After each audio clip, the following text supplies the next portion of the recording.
Citron has been great on both sides. Yeah, she's done it all. She's got 20 points to go along with 7 rebounds, 3 steals, and 3 blocks. And in her ultra-composed way, and really offensively done it a lot of different ways too, but particularly from the three-point line, she's been money. And there you see the numbers for Sonia.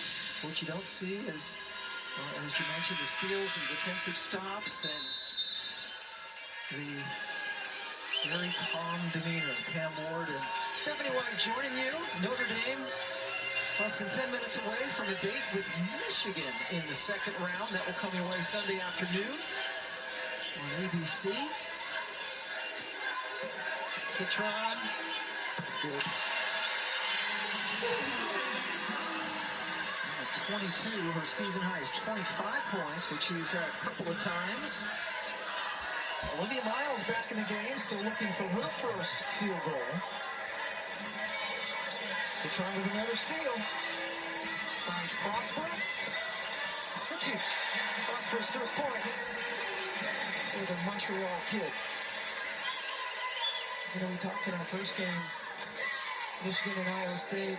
I brought the Canadian Olympic team in Silas Orr, Nalia Chama, and Hassan Prosper was also on that team. I feel another team picture coming up. Yes, I can't wait. I'm going on Sunday.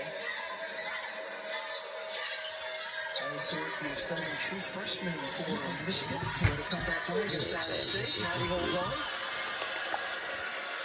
Positional keeps the ball with Stephen F. Austin. Trinity Moore comes back in. She's leading her team with 14 points. Van Sickle, the other Lady Jack, in double figures with 10. Notre Dame with 5 players scoring in double figures this afternoon. And Sickle, nice. But there's an... What? Uh-oh. Holding her left. Olivia Miles has got injured. And she has hurt her ankle. It looks like she's quite emotional. Oh, wow. Poor Olivia. Uh-oh.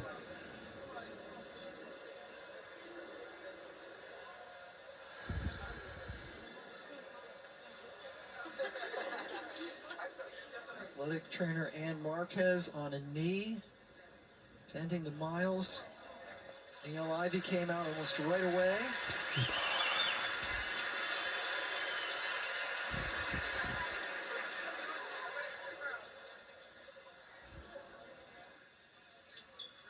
One of our stars, Olivia Miles, has just got injured. That's Hannah Hidalgo, who is talking to Olivia, who looks quite emotional. Oh.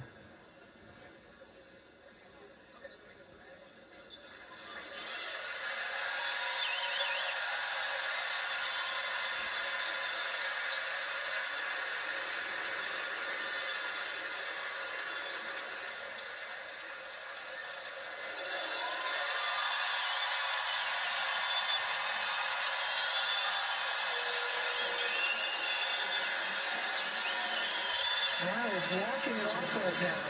Let's take a look at what happened. Turn the ankle. Yep. Yeah, it looks like she just stepped wrong. Maybe got a little bit at the foot of Dominguez. She's able to walk off. I hope that's all it is a walk it off kind of injury.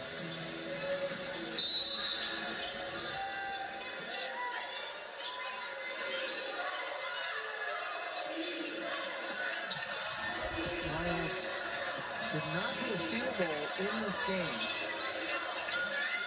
She's standing over there on the sidelines. King almost taken away, but Citron is there to get a shot off. Dominguez has not scored. The starters for this team has it rim out. And the starters that averages double figures. And she averages 11 points a game. Shoots at 40% from the three, and she hasn't gotten many attempts.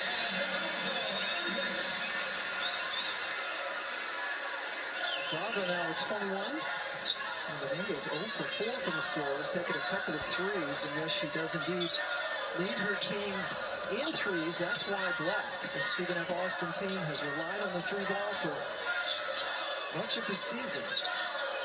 Dominguez wanted it back, but the pass was not close. Cabral and Harlan come back in. King and Westbelt sit down for the Irish. And Olivia Miles did in fact go back to the locker room or the training room, one of the two. Isaac Garland is one rebound away from a double-double. She's back in, hanging out in the right corner. She's found on the cut. Citron inside, and there's the finish by Carlin. That was a heck of a catch by Carlin as well.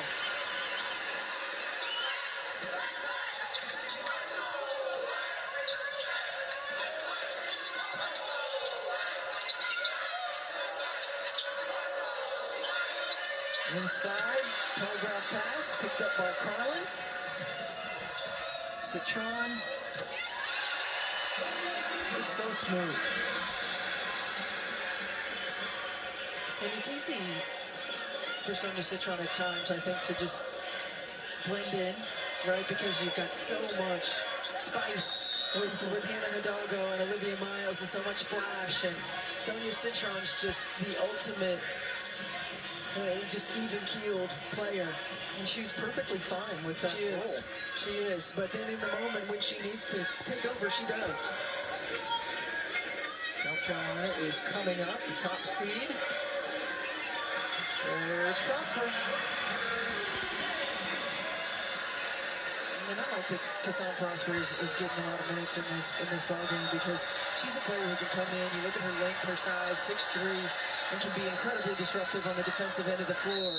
And you want to make sure that as you get deeper in this tournament that you don't have a liability on the offensive end. So give her some confidence on the offensive end. I mean, she had a season-high 20 points against Eastern Michigan earlier in the season. And you hear a big ovation, not just because Sonia Citron's going out, but Sarah Sunugul is coming in. Former walk-on. 5'4" senior from Westmont, Illinois, has already gotten her degree. Trailer foul by Carlin.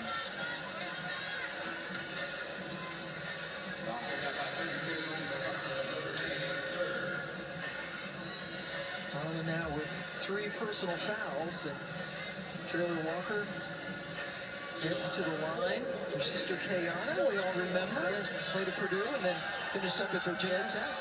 Went to the Final Four with Virginia Tech, and Kenny Brooks, Georgia Amory, who got a nail-biter earlier today.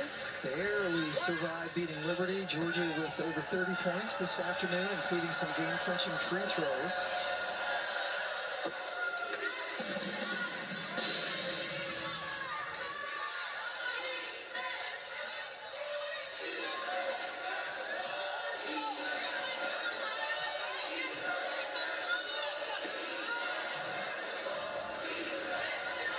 Hidalgo weighing her options, and she says, I'm a pretty good one. That one doesn't go, and Prosper was not able to get rid of it before she was called for traveling.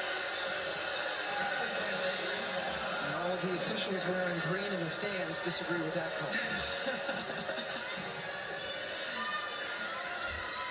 Do fans ever agree with calls? Very, very rarely. But yeah, a lot of fans and coaches now, yeah, right? like you're blameless. Yeah, exactly.